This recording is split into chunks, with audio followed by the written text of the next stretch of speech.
rôle du notaire, c'est essentiellement d'accueillir les familles, de faire un premier bilan avec les clients, un bilan familial, environnement familial, et un bilan patrimonial pour prendre les décisions de transmission qui s'imposent par rapport aux enfants ou l'absence d'enfants aussi, par rapport à une part dont on peut librement disposer sans crainte de l'avenir, notamment l'avenir avec un vieillissement qui peut être compliqué d'un couple qui deviendrait médicalement dépendant et ça coûte très cher.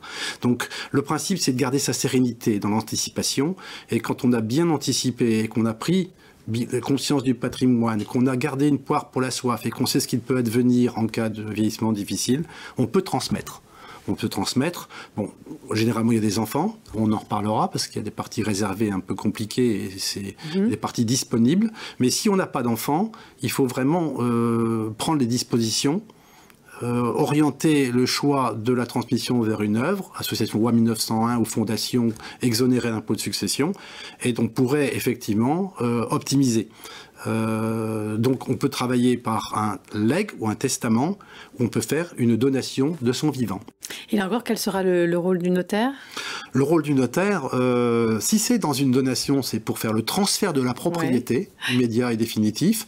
Si c'est pour une succession, l'œuvre qui aura été désignée comme légataire universel se mettra en relation avec le notaire de la famille et ils régleront directement, ils auront la maîtrise de la succession. Voilà. Et là encore, le recours à un notaire est obligatoire pour des biens immobiliers? Pour des biens immobiliers essentiellement. Et après, on a aussi un maillage sur le territoire. On peut être notaire de famille et on peut beaucoup conseiller les gens, les éclairer.